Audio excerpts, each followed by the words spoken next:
ये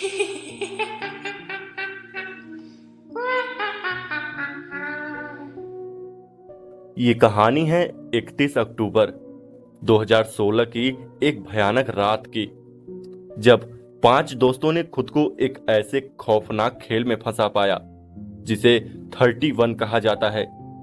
ये खेल जीवन और मृत्यु का खेल है, जिसमें हर कदम पर सिर्फ मौत का साया है। एक ऐसा खेल जहां नियम सिर्फ एक ही है, जिंदा बचना। तो चलिए शुरू करते हैं इस डरावनी और रोमांचक कहानी को।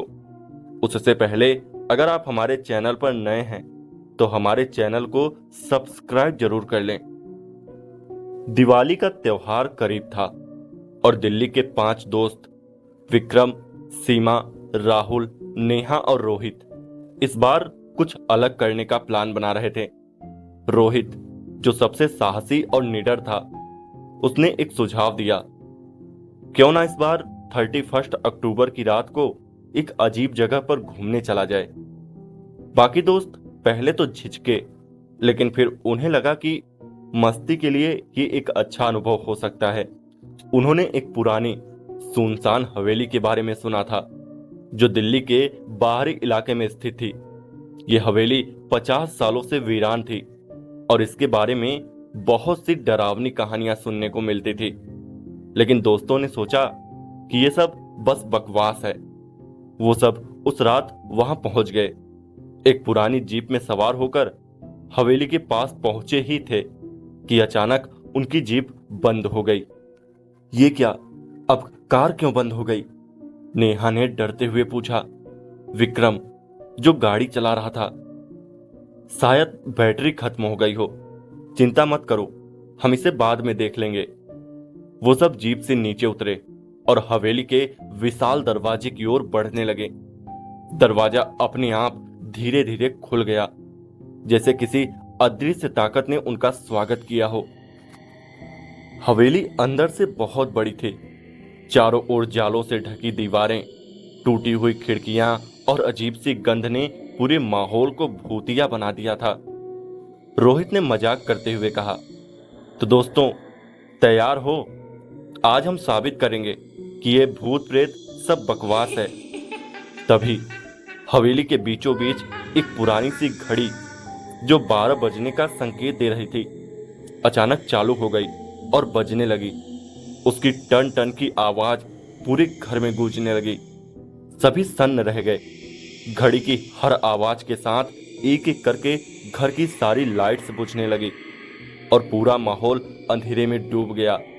अब हवेली में सिर्फ घड़ी की आवाज और उनके दिल की धड़कनों की आवाज सुनाई दे रही थी।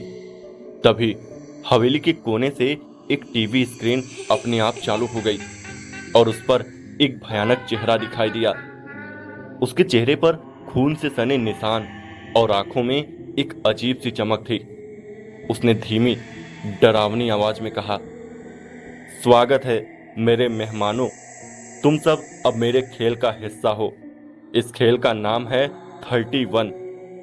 तुम्हारे पास 31 मिनट है और अगर इस समय के अंदर तुम इस हवेली से बाहर नहीं निकले तो एक एक करके तुम सब मारे जाओगे। हर 10 मिनट पर एक दोस्त को मारा जाएगा, लेकिन अगर तुम दरवाजे खोजकर बाहर निकल जाओ तो तुम जीत जाओगे। तो क्या तुम तैयार हो? उसने जोर से हंसते हुए कहा। टीवी बंद हो गया और हवेली में एक अजीब सा सन्नाटा छा गया। सभी दोस्त घबराए हुए एक दूसरे को देख रहे थे। सीमा ने कांपते हुए कहा, ये क्या मजाक है? लेकिन तभी एक जोर की चीख सुनाई दी और रोहित गायब हो गया। बाकी चारों ने चारों ओर देखा, लेकिन रोहित कहीं नहीं था। अचानक सीढ़ियों के नीचे से एक अजीब आवाज आई। वो सभी धीरे धीरे वहां पहुंचे और देखा कि रोहित को रस्सियों से बांध दिया गया था।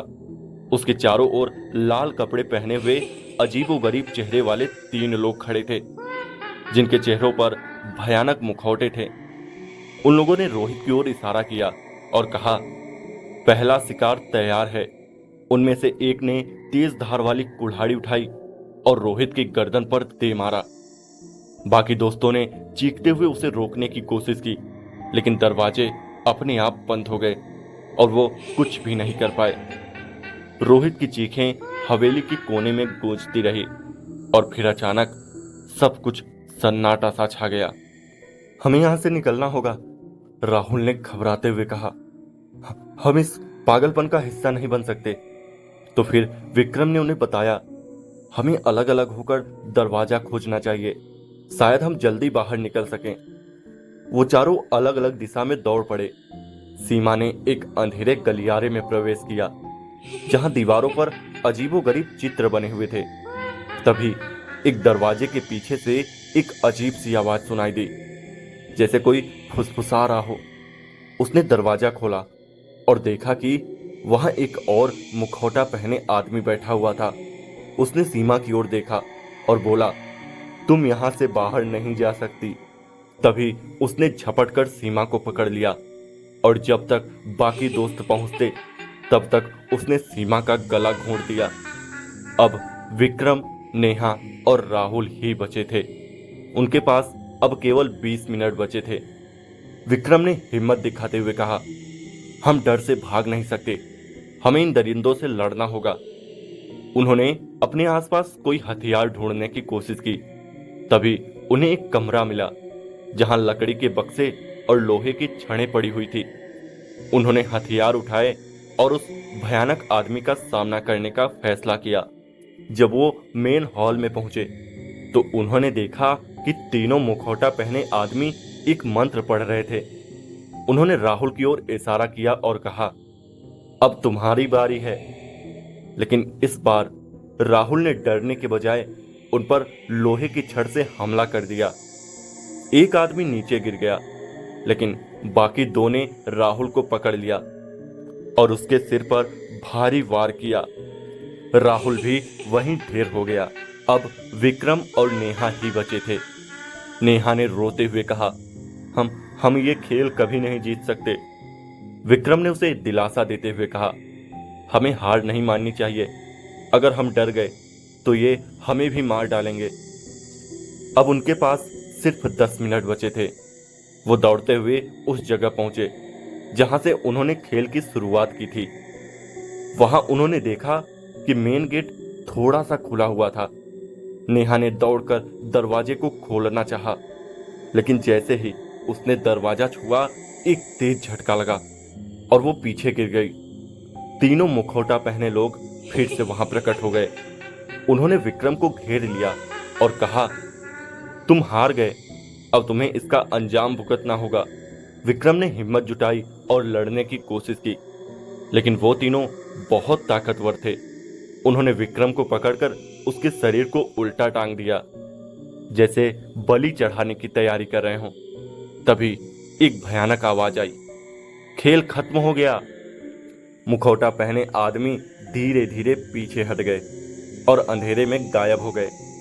विक्रम और नेहा, जो अब तक हिम्मत हार चुके थे, उन्होंने देखा कि दरवाजा धीरे धीरे खुल रहा था।